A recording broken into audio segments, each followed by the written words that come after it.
नमस्ते viewers, handy Hindi में अर्चना एक नए विषय के साथ आपका स्वागत करती है।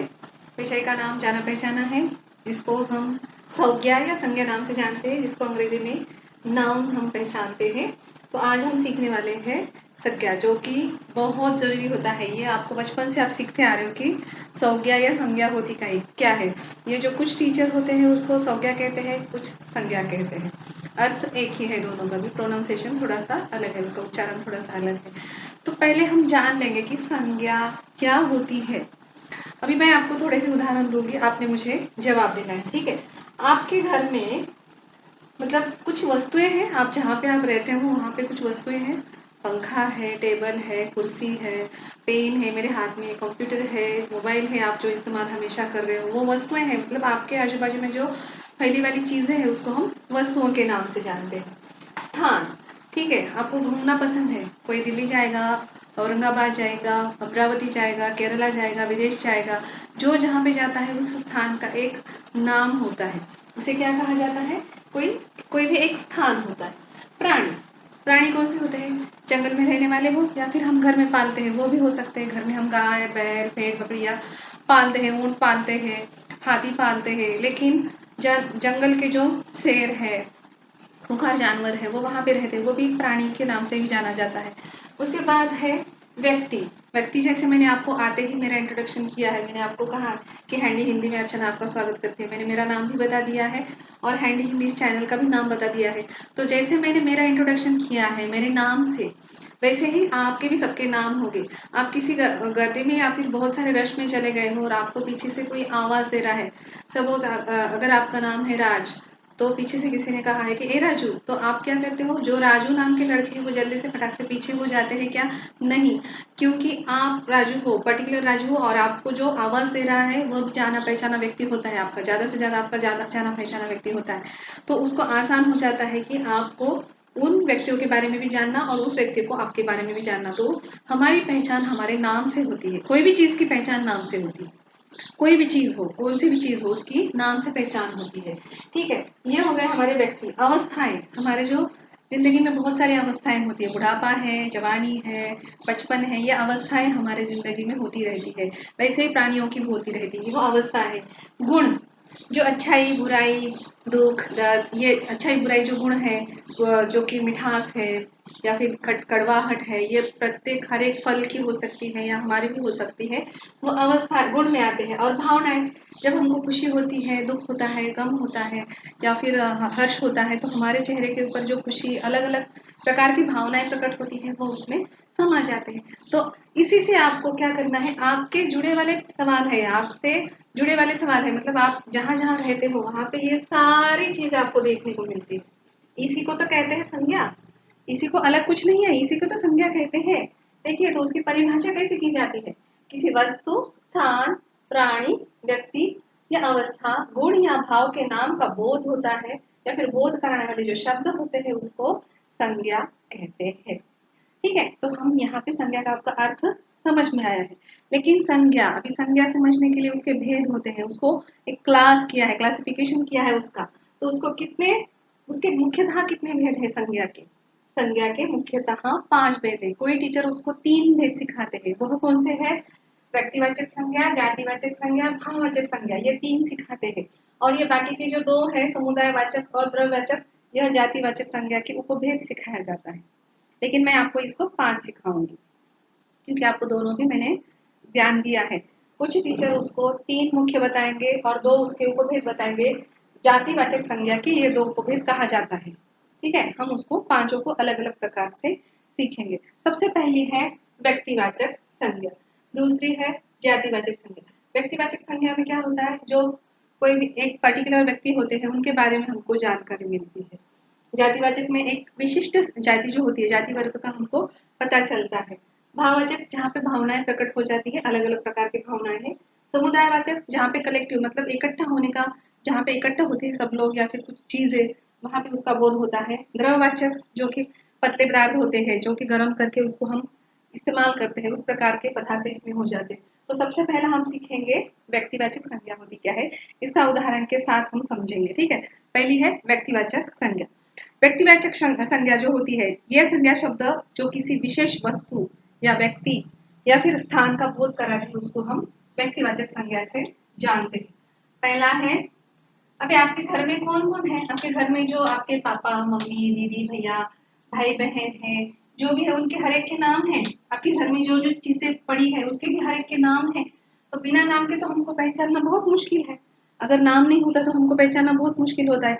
इसको क्या है, मैंने इसका पूछा ये क्या है, तो आपको अगर इसका नाम नहीं होता, कलम होता है, कलम नहीं नाम नहीं होता तो आपको कैसे पता चलता कि ये कलम है? तो ये कलम के नाम से पहचाना जाता है, ये बोर्ड के नाम से पहचाना जाता है। हाँ, मेरा भी नाम है। हर एक चीज का, इस दुनिया में जो भी चीजें हमारे आजू बाजू में हमको दिखाई देती है हर एक का नाम है। लेकिन उसको बांटा है 5 भागों में, व्यक्तिवाचक संज्ञा, जातिवाचक संज्ञा, जैसे मैं बस सिखाने वाली हूँ। ठीक है, तो व्यक्तिवाचक संज्ञा का हम एक उदाहरण ले लेंगे। व्यक्तिवाचक संज्ञा, ठीक है। अभी मैं आपको कुछ ऐसे, हिमालय पर्वत है, लाल किला है, कंचनजंगा और गंगा, हम यहाँ पे उदाहरण लेंगे। हिमालय, कंचनजंगा, लाल किला, ठीक है। मैंने आपको यहाँ पे कुछ उदाहरण दे दिए हैं। तो यहाँ पे हम सबसे पहला हम हिमालय, हिमालय क्या है? हमारे भारत की शान है। हिमालय पर्वत जो है हमारे भारत की शान है। हम इसके ऊपर एक वाक्य बनाएंगे, हिमालय भारत की शान है, या फिर हिमालय भारत का गौरव है। पहला उदाहरण है, हिमालय भारत का गौरव है या शान है। ठीक है, अभी बोलिए मुझे इसमें कौन से संज्ञा वाले शब्द आए हैं? ये भारत देश का नाम है और हिमालय एक पर्वत का नाम है। ये दोनों भी संज्ञाई है। ये भारत जो है वो देश के लिए इस्तेमाल किया जाता है। ठीक है, यह है वो देश के लिए हम इस्तेमाल करते हैं। हिमालय, कोई भी पर्वत को आप हिमालय कहते हो क्या? नहीं। जिसका नाम हिमालय दे दिया है उसी को आप हिमालय कहते हो। किसी भी देश को भारत कहते हो? नहीं। जिस देश को भारत देश के नाम से जाना जाता है उसी को हम ये कहते हैं। अभी मेरा नाम अर्चना है, आप अगर मुझे दूसरे नाम से बोलोगे, पुकारोगे, तो मैं आपको नहीं आवाज नहीं दूंगी। ठीक है ना? तो वे वैसे ही होता है। ये जो हमको होता है, हिमालय पर्वत है, इसका अर्थ है वह हम एक पर्वत है जिसका नाम है हिमालय। कोई पर्वत नहीं, पर्वत अगर कहेंगे तो वो जातिवाचक में आएंगे। पर्वत कौन से? हमारे दुनिया में जितने भी पर्वत है वह पूरे जातिवाचक संज्ञा में आते हैं, उसका कोई पर्टिकुलर नाम नहीं है। लेकिन हिमालय पर्वत बोलेंगे, हम अगर यहाँ पे हिमालय पर्वत बोलेंगे तो वो उसी हिमालय पर्वत का आपको आंखों के सामने लाना है। तो यह आता है व्यक्तिवाचक संज्ञा में। पर्वत आया तो जातिवाचक संज्ञा में आएगा। ठीक है, इसका और एक उदाहरण ले लेंगे हम। गंगा के तट पर भक्त आज भी जाते हैं। गंगा है, कंचनजंगा, अच्छा ठीक है। कंचन भक्त कंचनजंगा के तट पर जाते हैं। ठीक है, यहाँ पे गंगा हो सकता है या फिर कंचनजंगा, यहाँ पे गंगा भी आप यूज करते हैं। मैं आपको एक उदाहरण दे रही हूँ। गंगा एक अलग हो सकती है या फिर कंचनजंगा। कंचनजंगा भी एक नाम है गंगा का, और गंगा भी एक नदी का नाम है। ठीक है, तो देखो देखिए, अभी गंगा है, ब्रह्मपुत्रा है, यमुना, कावेरी, ये अलग अलग नदियों के नाम है। ये नामों से उसको जानकारी होती है। हम अगर कहीं पे जाते हैं, त्रिवेणी संगम में जाते हो, तो वहां पे हम क्या कहते हो कि वो वहां पे 3 नदियों का संगम है। तो वो 3 नदियां कौन सी है? आप वो 3 नदियों को जानते हो। जब 3 नदियों का नाम लेते हो तो वो होते हैं व्यक्तिवाचक संज्ञा। अगर हम बोले हैं कि त्रिवेणी संगम, यह जो है त्रिवेणी संगम, तीनों का संगम है, वहां पे जाकर हम नहाने वाले हैं, तो वहां आएंगे जातिवाचक संज्ञा। वहां पे क्या आ रहा है? आपको नदी आ रही है, पूरी नदी आ रही है, इस जाति को, एक विशिष्ट जाति को दर्शा रही है वो, तो वह जातिवाचक में आएगा। और हमारे व्यक्तिवाचक में क्या आता है? कंचनजंगा या फिर गंगा। ठीक है, समझ आ रहा है? 2 उदाहरण मैंने आपको सिखाए हैं। हम दूसरा सीखेंगे, समझ आ रहा है ना? बहुत आसान है। दूसरा है, अभी व्यक्ति जातिवाचक संज्ञा 2 नंबर का वह सीखेंगे कि जातिवाचक संज्ञा होती क्या है। यहाँ पे किसी के नाम भी इस्तेमाल हो सकते हैं, व्यक्ति में नाम भी इस्तेमाल हो सकते हैं। जिस दुनिया में जिस चीज का नाम है उसे व्यक्तिवाचक संज्ञा में समाया जाता है। ठीक है, दूसरा है हमारा जातिवाचक संज्ञा।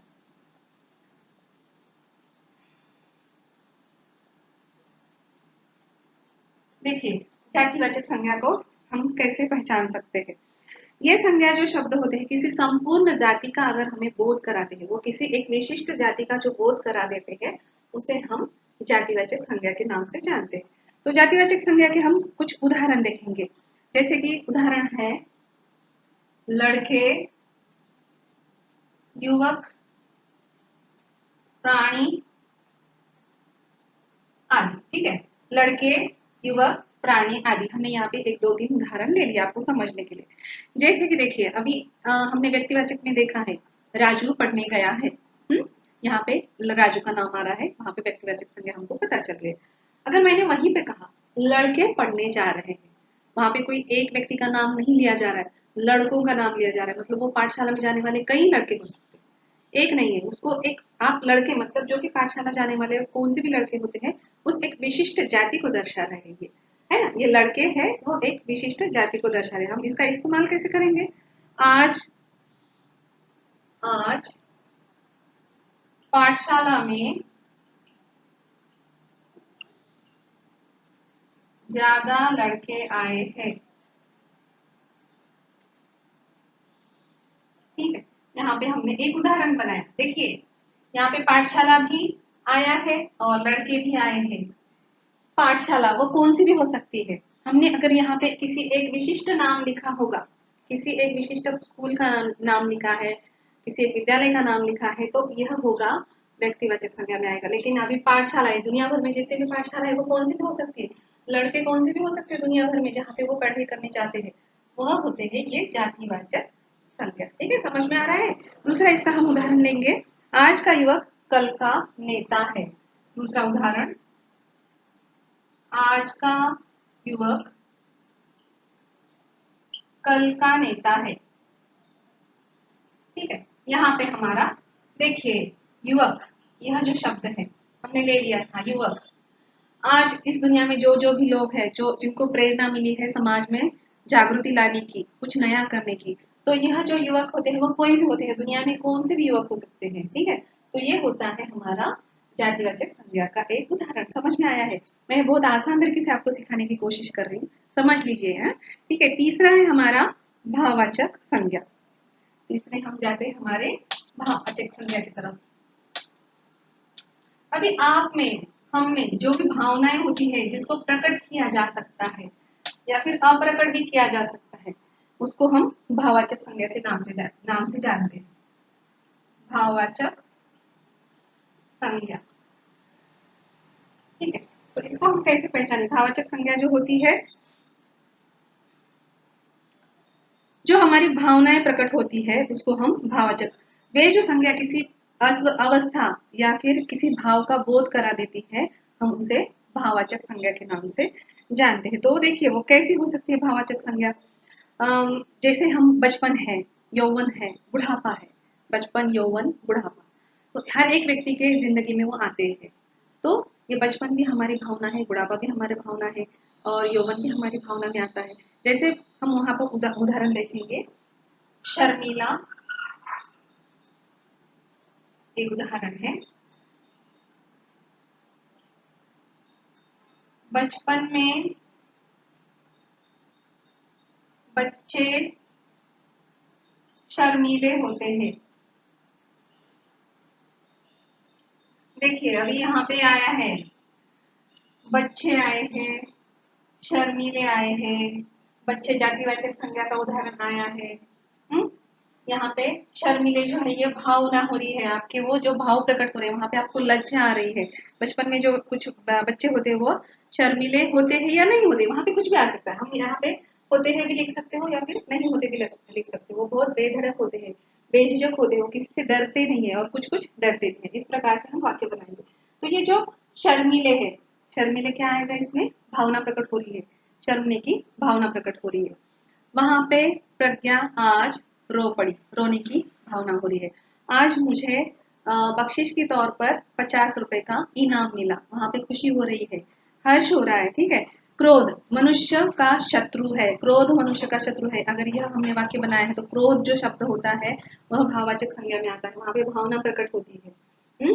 आज घर पर मेरे पसंदीदा दोस्त आने की वजह से मेरा मन बहुत उल्लासित है, बहुत खुश है। ये उल्लास, ये जो खुशी है, यह भी हमारी भावना है। ये जो हमारी भावना है, बचपन हो सकता है, घृणा हो सकती है, क्रोध हो सकता है, अनेक प्रकार की भावनाएं हम इसमें समा जाते हैं। ठीक है, अभी हम देखेंगे आगे का चौथा है समूहवाचक संज्ञा। समूह से ही आपको पता चल रहा है, उस नाम से ही कि क्या हो रहा है उसमें। समूहवाचक संज्ञा।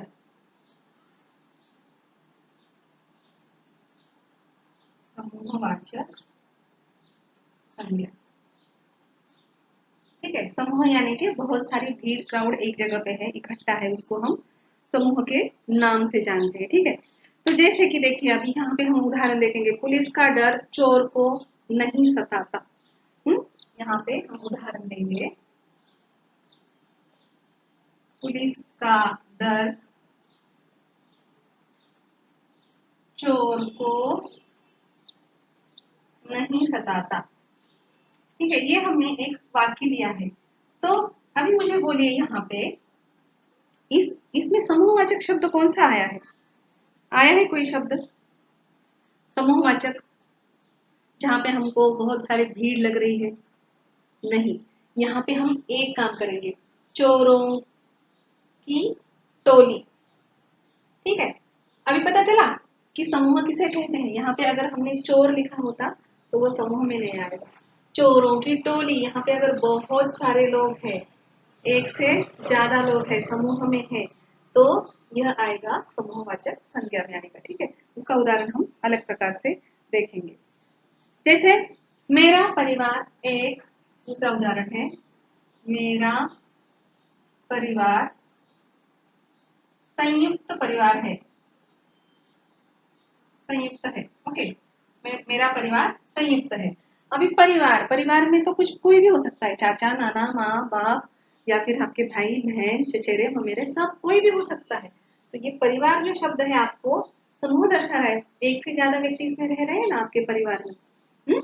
ये हो गया है आपका समूहवाचक। और एक आपका जाना पहचाना, मेरे कक्षा में 35 बच्चे हैं।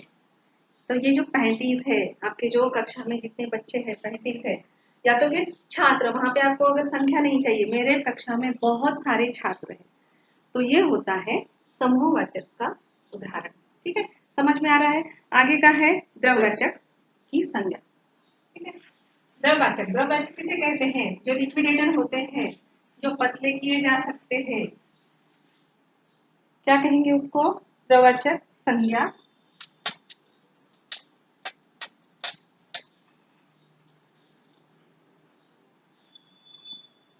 पांचवा है द्रव्यवाचक संज्ञा, ठीक है। तो इसके उदाहरण हम देखेंगे।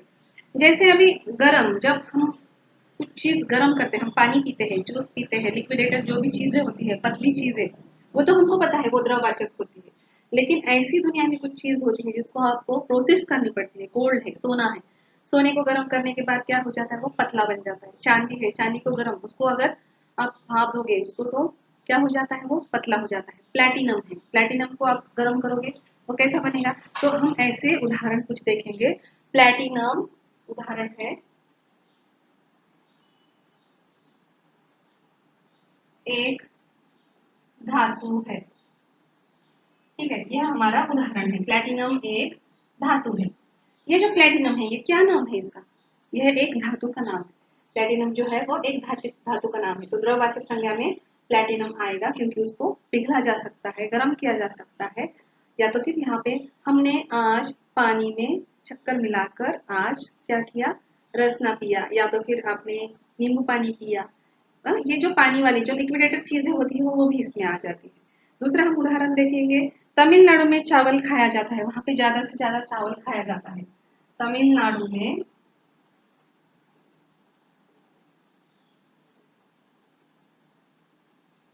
चावल खाया जाता है,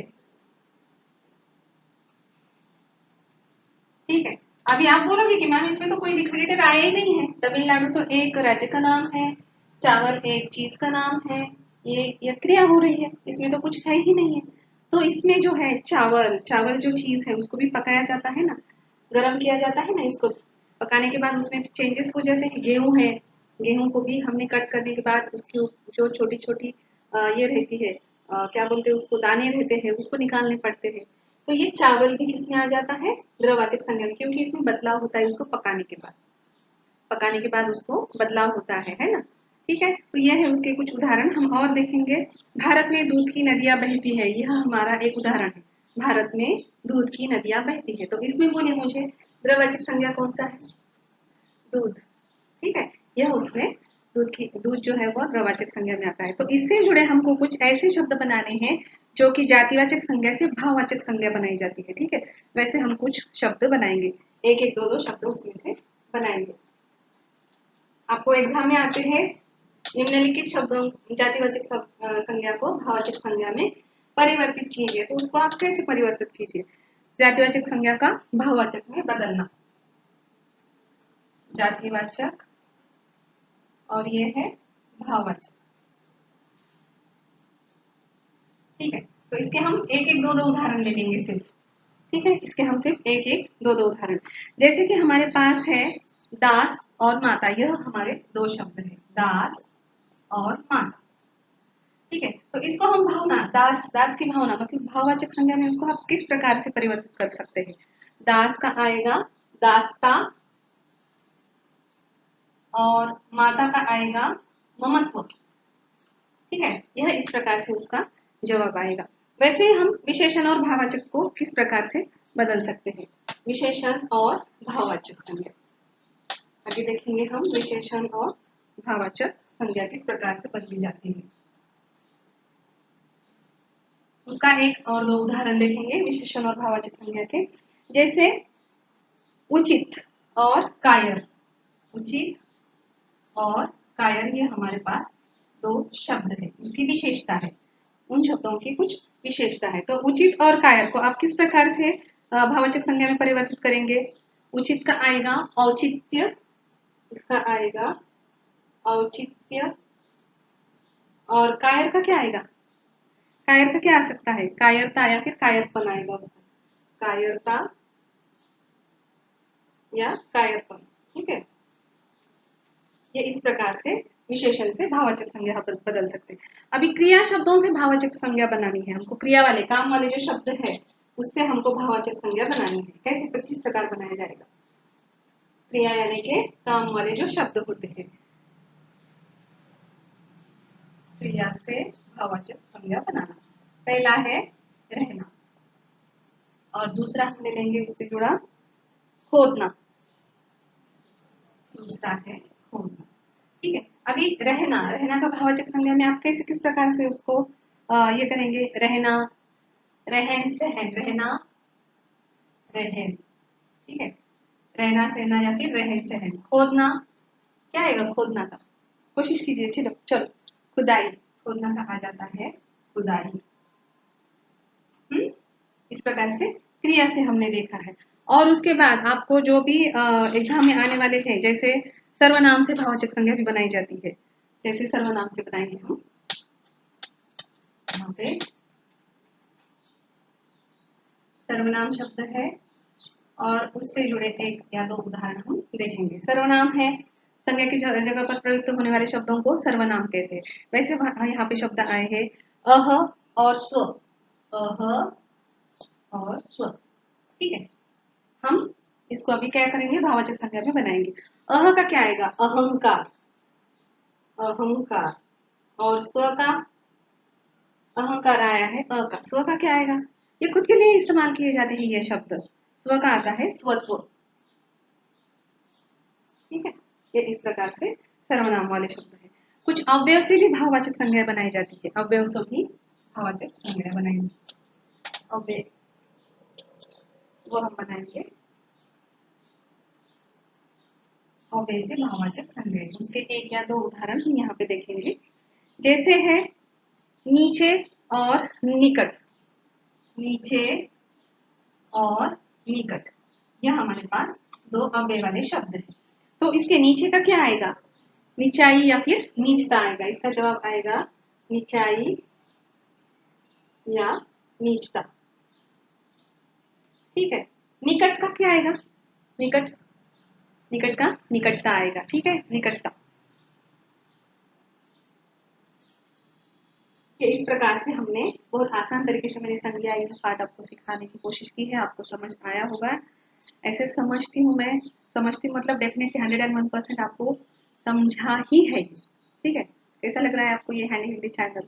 इसके बारे में ज़रूर लिखना है कमेंट्स में। आपको अगर और कुछ नया चाहिए तो उसके बारे में भी आप लिखना है। और हैंडी हिंदी को लाइक, शेयर और सब्सक्राइब करना नहीं भूलना है, ताकि आपको नए नए नोटिफिकेशन आते रहे।